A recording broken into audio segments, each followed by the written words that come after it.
The world is full of fools and faint hearts, and yet everyone has courage enough to bear the misfortunes and wisdom enough to manage the affairs of his neighbors. Quote from Benjamin Franklin. Hello, I'm Robert Davidson, and this is my documented persuasive speech for my Introduction to Public Speaking class. Today I'll be discussing with you the significance of one of the most important and practiced processes of all time, which is leadership, and specifically how influence, values, and ethics play a critical role in leadership, as well as how leading from the front incorporates all three of these. The practice of leadership has been around since the beginning of man, and it is one of the most powerful practices there is. Leadership has caused the rise and fall of nations. It has freed people as well as enslaved and destroyed others. It is especially significant to me because leadership exists everywhere in almost everything we do. From a special operations team in Afghanistan trying to complete a mission to the local kids' soccer game down the street at the athletic club. Leadership affects all of us at one point or another. That's why it's important to me that we understand the effects of good or bad leadership and how that affects us in our lives. For me personally, I've been involved with organizations where good leadership plays one of, if not the most important role in the organization's success. Part of that success stems from an aspect of leadership, which is influence. According to the Air Force doctrine document, leadership is the art and science of influencing and directing people to accomplish the assigned mission.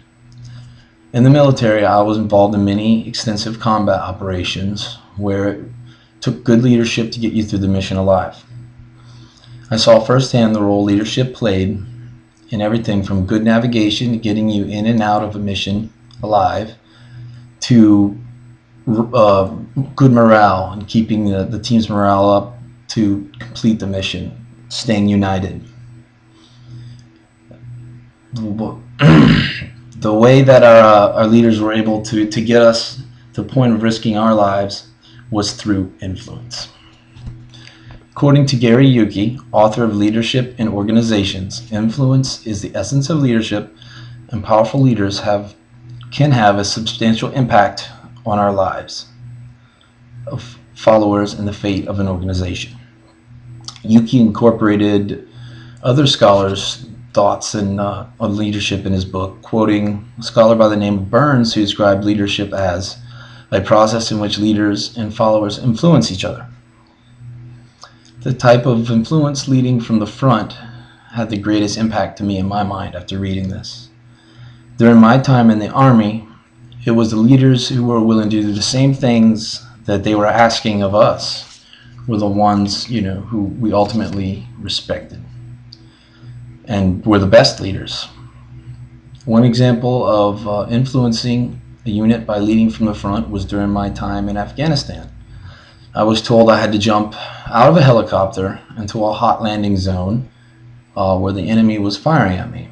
And there was rockets and other things going off. You could feel the heat and hear the bullets, going over your head. It was a very surreal experience. But just think about that. How would you react if you had been in my situation?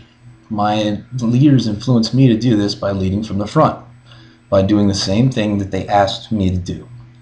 Vice versa, I've had leaders in different parts of my career who would demand us to do rigorous training, but then themselves would not do the same thing. They were not leading from the front, and that type of influence was not a positive one, and their leadership to me was ineffective. Leaders are supposed to motivate and inspire their people by creating a vision in their mind of a certain end state and providing an influence to keep them on the right track to accomplish that vision. This is exactly what influence is. And there is no other greater motivation or inspiration than seeing your leader set the example for you. According to another scholar quoted from Yuki's book, the type of influence used by leaders includes appeals to values. This leads me to speak about values and how they apply to or for leading from the front. Values are those things that are important or valued to someone in relation to a vision. Values can both be organizational and individual. Leading from the front takes strong values and the ability to appeal to the subordinates' values as well.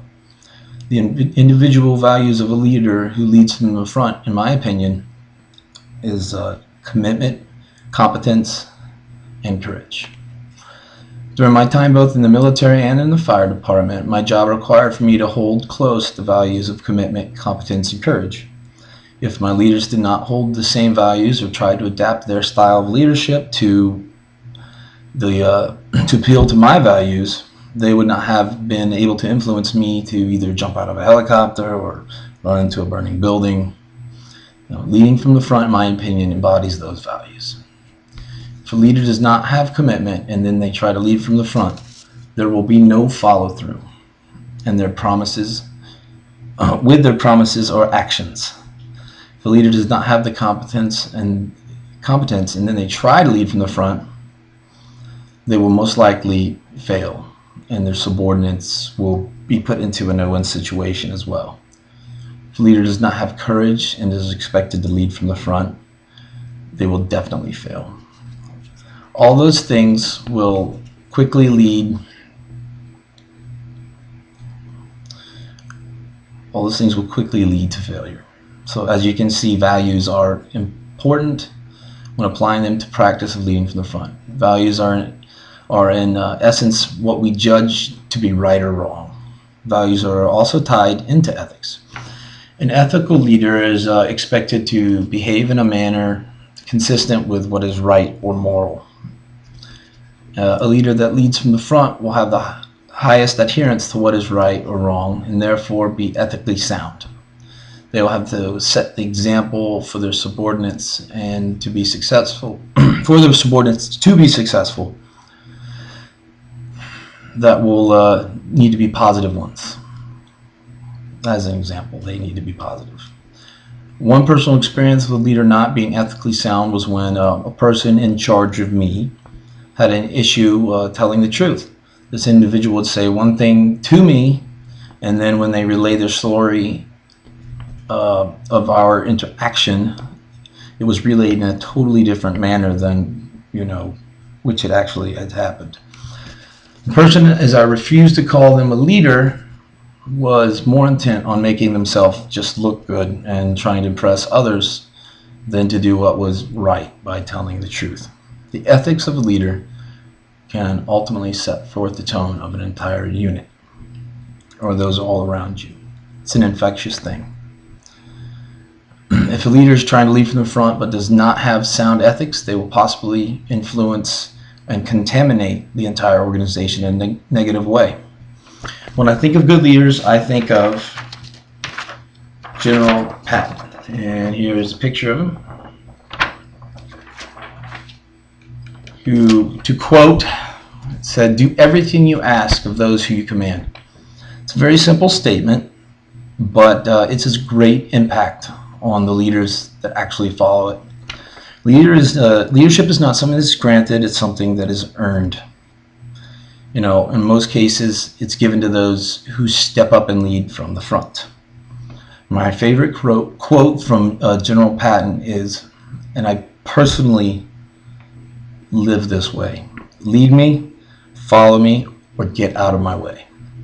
I've always tried to lead from the front, even when I was not an official leader.